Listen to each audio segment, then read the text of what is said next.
So I was working a dead end job one day, and I was having a conversation with a coworker, and we got along the lines of the career path I was choosing, deciding on, and what I wanted to do, and speaking to people, motivating people. And he posed me a question, saying, "What have you done?"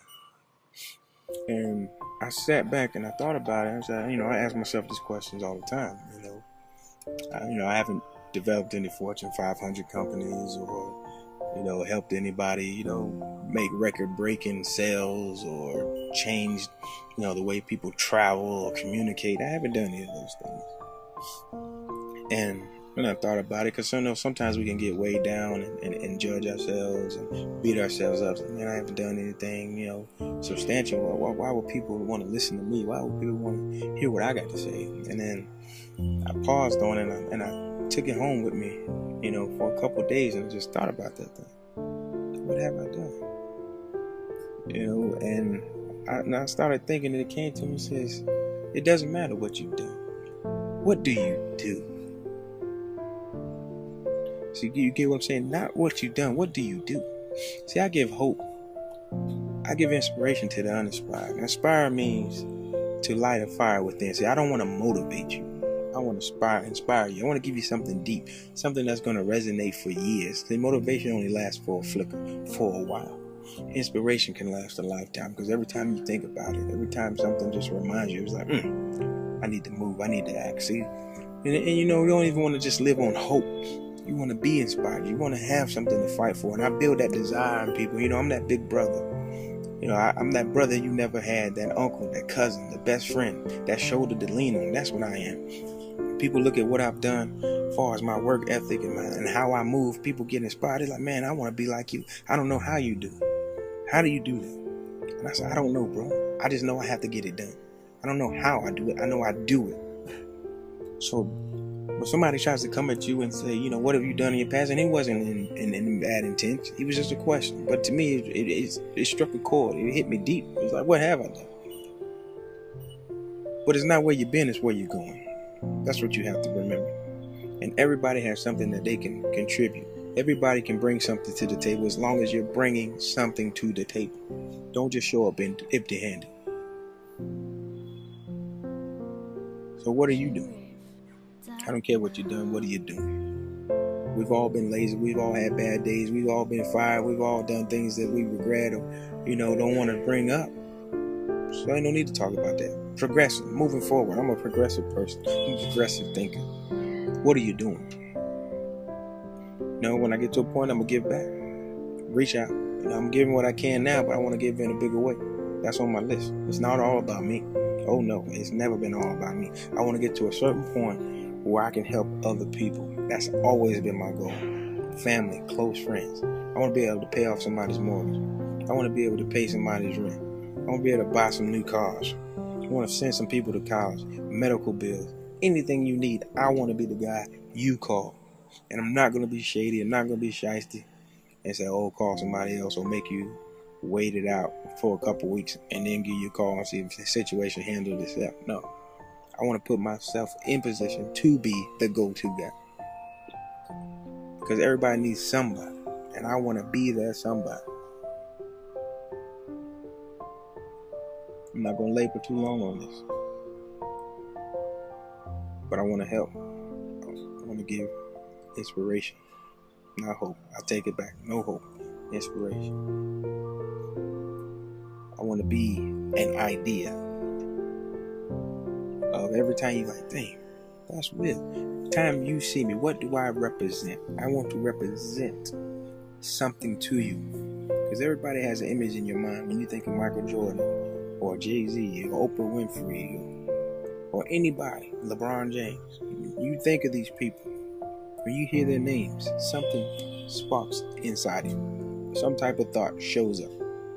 An interpretation, something you heard, something you've seen yourself.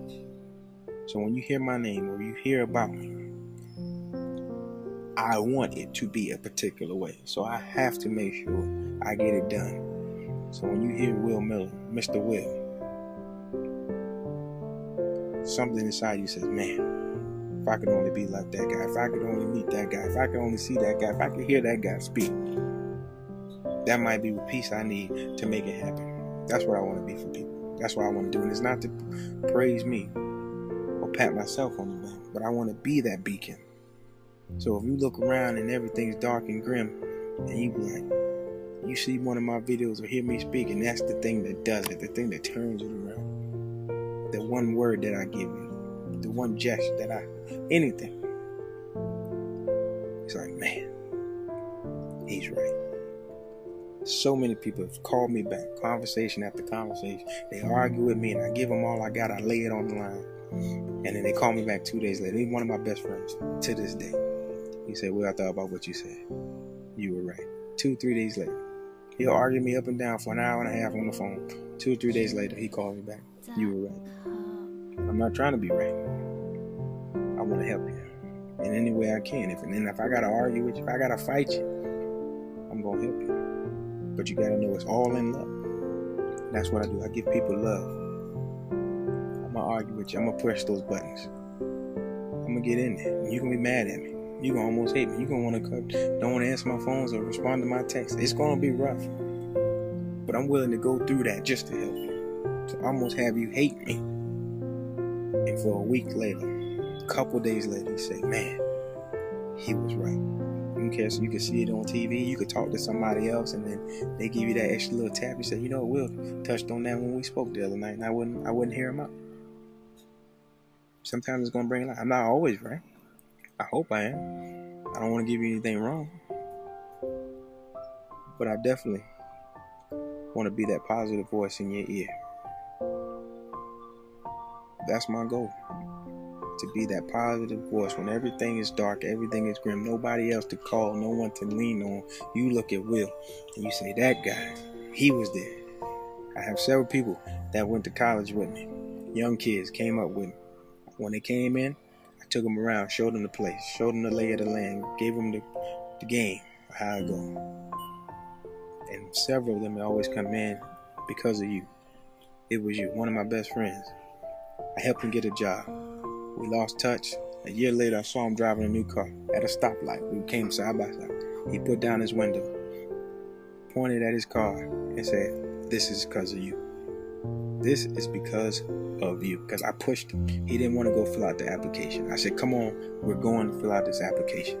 He said, man, I'm tired. I'm down and out. I said, no, man, ain't no time to be feeling sorry for yourself. Let's go fill out the application. I forced him to fill out the application. It took a little time to process. A couple months later, they called him. He got the job. Put some money away, did what he's supposed to do. A year later, had a brand new car. First time I saw him, the first thing he said was, this is because of you, because you pushed me, because you made me get up and go and do something. And now his life is up, up, and up. And I got several stories. I can't think of them all right now. That's one that came to mind. So that's not just what I've done, that's what I do.